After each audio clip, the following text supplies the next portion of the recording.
డానికి వస్తూ ఉన్నారు. ఆయన దళితుడు అనే ఒక కార్డు వాళ్లకు వేసి సో దళితులు వీళ్ళని ఏ విధంగా కొడతారనే విషయం చెప్తా ఉన్నారు. సబ్జెక్ట్ టు కరెక్షన్ అంటే ఎవరైతే కానిస్టేబుల్ పైన వీళ్ళు దాడి చేశారో వాళ్ళ వైఫ్ కూడా దళితురాలినట.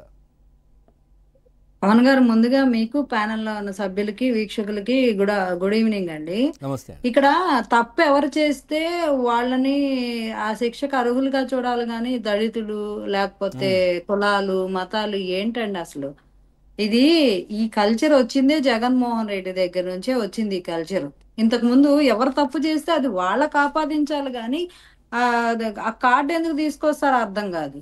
ఆ కార్డు వేసుకొని వస్తారు, దళిత కార్డు అని, బీసీ. ఎందుకు అట్లా? ఎవరు తప్పు చేస్తే తప్పు చేసిన వాళ్ళు శిక్షకి అర్హులు, వాళ్ళకి సంబంధించి విచారణ జరిగిద్ది.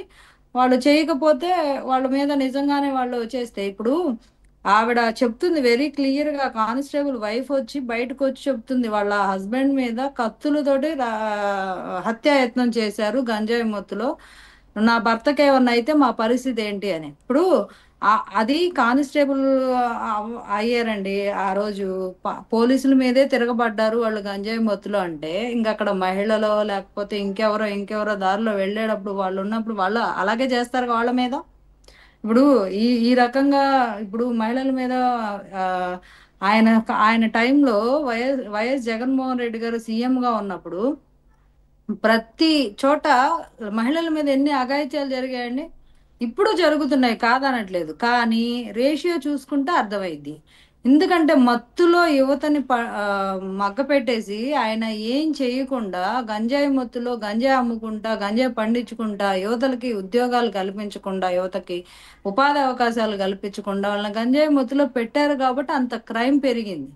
ఇప్పుడు సిన్సియర్గా మా హోంమంత్రి అనిత గారు వెరీ క్లియర్గా గంజాయి మీద ఉక్కు పాదమే మోపుతుంది కూటమి ప్రభుత్వం. ఎక్కడ ఏమైనా రైడ్స్ చేయడం కానీ, ఆయన జగన్మోహన్ రెడ్డి గారు ఎలాంటి వ్యక్తి అంటే క్రిమినల్స్ కి సపోర్ట్ చేసే వ్యక్తి. ఆయన గౌతమ్ సవాంగ్ గారు గంజాయి పండించే దగ్గర మొత్తం విశాఖ ఆ ఏజెన్సీలో రైడ్ చేస్తే ఆయన డీజీపీ నుంచి పీకి పడేసి వేరే దానికి పంపించేశారు. అంటే ఇక్కడ ఏం చేస్తున్నారు? ఆయన ఎవరికి సపోర్ట్ చేస్తున్నారు? బాబాయిని హత్య చేసిన వాళ్ళని సపోర్ట్ చేస్తారు, లేకపోతే గంజాయి పంటను నాశనం చేసిన పోలీసు వ్యవస్థ మీద, పోలీసుల మీద చర్యలు తీసుకున్నారు, ట్రాన్స్ఫర్ చేసేసారు వాళ్ళని, అసలు డీజీపీ ప్లేస్ నుంచి మార్చేశారు. అలాగే ఇప్పుడు చూడండి, పిన్నెల్లి రామకృష్ణారెడ్డి గారు ఆయన ఈవీఎంలు పగలగొడితే, ఈవీఎంలు పగలగొట్టడం తప్పే ఉంది అని చెప్పిన జైలు పరామర్శకి వెళ్ళి బయటకు వచ్చి చెప్పారు. అంత పెద్ద స్టేట్మెంట్ ఇచ్చారు జగన్మోహన్ రెడ్డి గారు. అంటే క్రిమినల్స్ ని ప్రోత్సహించే వ్యక్తి జగన్మోహన్ రెడ్డి గారు అని గతంలో కూడా నిరూపణ అయింది కదా ప్రతి చోట.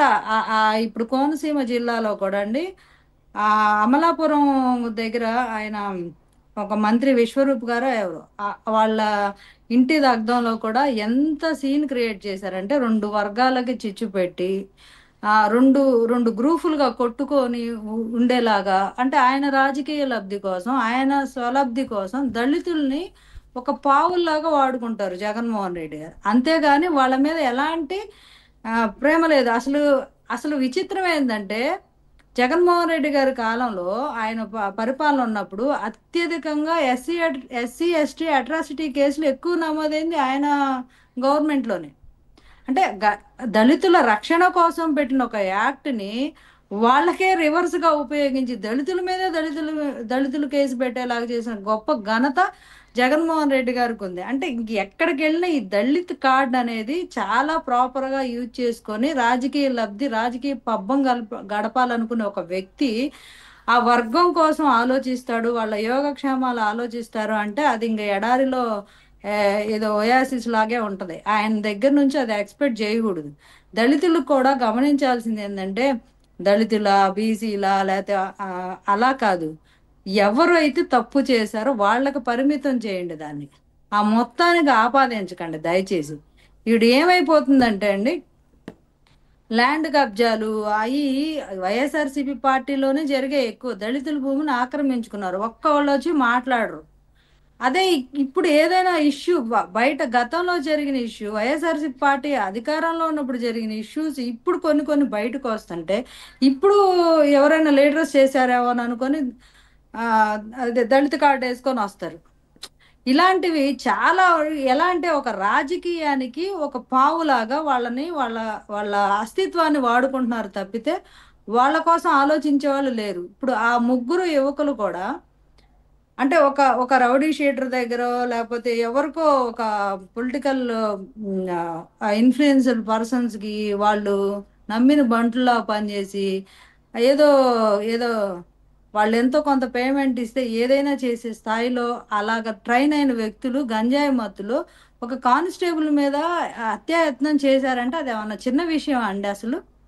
చిన్న విషయం. ఏం చెప్పదలుచుకున్నారు పోలీసులు అంటే ఇలాంటి అరాచకాలని ఆపాలి. ఇప్పుడు ఇలాంటి ఇన్సిడెంట్ చాలా చోట్ల జరుగుతుంది. వాళ్ళ మీద గతంలో ఏందంటే గతంలోనూ ఏంటి ఇప్పుడు కూడా బెదిరిస్తున్నారు కదా right. Okay. Jaganmohan Reddy okay. గారు. మీ ఎంత చూస్తాము, మీరు మీ బట్టలు ఇప్పించేస్తాము, మిమ్మల్ని రైట్. అలా రైట్. చేస్తాము, సప్త సముద్రాలు ఉన్న లాగి